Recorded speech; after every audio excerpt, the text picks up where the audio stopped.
We are at Châtelet Léal on September 13, 2025.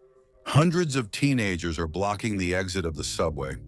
It's not for a concert or a game, but for a tray of rice and chicken. 3 hours later, the police intervene, and the story makes the news everywhere. All this commotion is actually due to a brand still unknown to the general public, which made an announcement on TikTok. 1,000 trays offered, first come, first served. And this free giveaway actually never happened because of the chaos created by the crowd. But the phenomenon has started without any television or billboard campaign, just a video posted on social media. And while this video is blowing up 500 kilometers away in Bordeaux, two restaurant owners are watching the scene in silence because they launched this dish in 2012 in a 9-square-meter kiosk. But they're not the ones benefiting from all this buzz. It took them 10 years to build a local brand. And in just over a year, someone else turned the same product into a national phenomenon. Hi, Entrepreneur Mindset team. I hope you're doing well. After the video about French tacos, dozens of you asked me to make one about Tasty Krusty. And I'm probably too old, but I had never heard of it. But as I dug deeper, I realized that it wasn't just a food trend. It's a textbook case about the power of distribution. Today, we're going to tackle this story and see how a seemingly ordinary dish can become a generational symbol. But then how did Tasty Krusty become a phenomenon that crushed everything in its path? Does the person who invents a product deserve to win? Or is it the one who knows how to sell it? And will this product survive the buzz it created? This story is about a product created in the shadows, optimized by an algorithm. But it's also a story of strokes of genius, timing, and power. Fasten your seatbelts. We're diving into the fastest rise of French street food. Let's go. It's 2012 in Lormont, a suburb of Bordeaux, in a small 9-square-meter kiosk. Two friends, Abdelkader and Nourcine. They are restaurateurs and share the same ambition: to create something that reflects who they are. A dish that everyone can afford, generous but unforgettable. So it will be Thai rice, marinated chicken coated in Japanese breadcrumbs, panko for the crunch, with a homemade sauce. Work, test, and adjust until you find the right balance.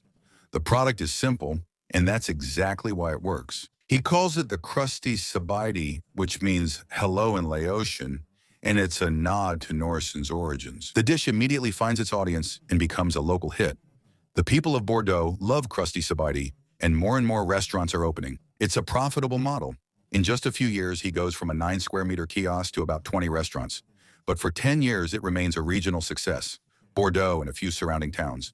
We don't have national buzz and no millions of views on TikTok.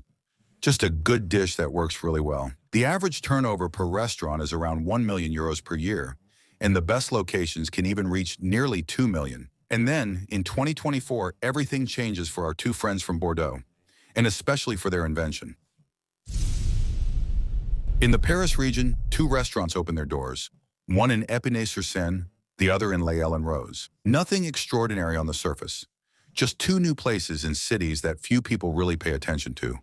The name is Tasty Krusty. The concept is exactly the same as that of our two restaurateurs from Bordeaux: a tray of rice, breaded chicken, and sauce. But this time, there's a fundamental difference.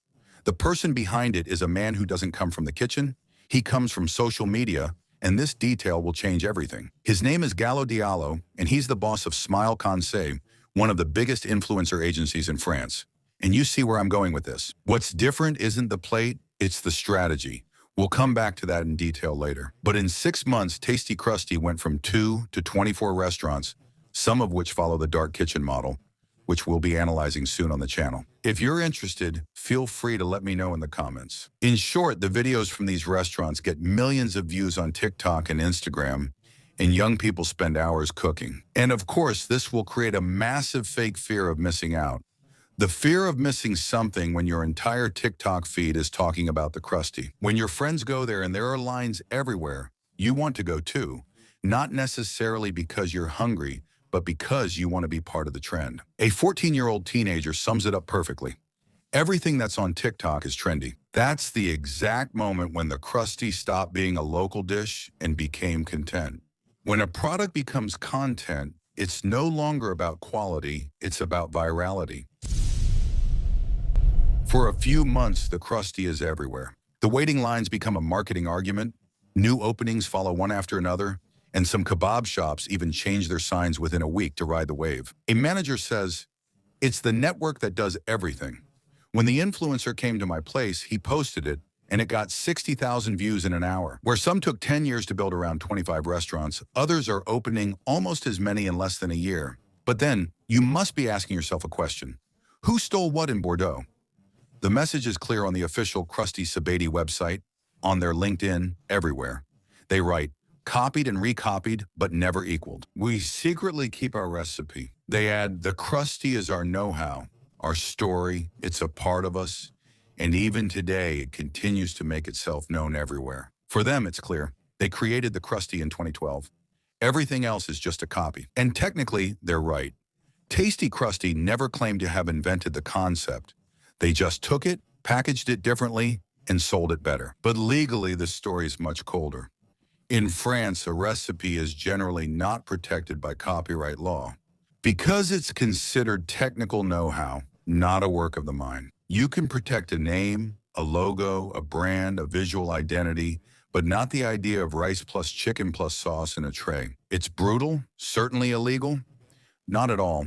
And that's where the streetwear food business is ruthless. Kebab comes from Turkey, and French tacos have nothing to do with Mexican tacos. Burgers haven't been American for a long time. Italian pizzas now have pineapple or even merguez sausage. But the story doesn't end there. Between the inventor from Bordeaux and the viral Parisian chain, dozens of other names appear. Krusty Time, Krusty Factory, Krusty One. Krusty Sabaidi created the product, but Tasty Krusty captured the moment. And in an economy dominated by attention, the one who captures it often moves much faster than the one who creates. It's not necessarily more moral, but it's much more effective. And that's exactly where the debate gets interesting. Where Krusty Sabaidi took 10 years to open his 20 restaurants, Tasty Krusty manages to open several every month. Why? Because Gallo Diallo didn't just copy a dish, he created a movement. Gallo Diallo is not a chef. He's neither the heir of a big group nor a traditional restaurateur. He comes from a modest background, grew up in Cergy-Pontoise, far from the circles of power. And in 2017, he created Smile Conseil. His job isn't to sell dishes, it's to understand one thing: attention. And in 2024, when the 2 restaurants open in the Paris region, they won't launch as a restaurant brand, but as a TikTok format. Gallo understood very early on that power had shifted and that attention is the new oil.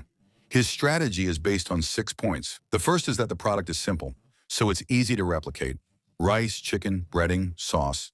3 ingredients, 0 complexity. The result is that you can train someone very quickly, standardize even faster, and therefore replicate endlessly. And in this case, the real game is obvious. It's not the cooking that makes the difference, it's the distribution. The second lever is the visual identity. Tasty Krusties is designed for the screen, and that changes everything. Neon, pink, blue, typography, retro, Vice City vibe. You're not just entering a restaurant, but a set. Everything is designed to be filmed. The wall, the lights, the colors, the tray. The Krusty is no longer just a dish, it's an image. Next, we have the most underrated lever: social proof. A line isn't a problem.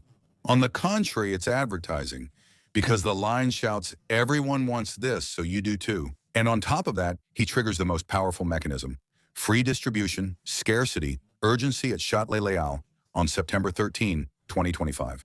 We got the 1,000 free trays.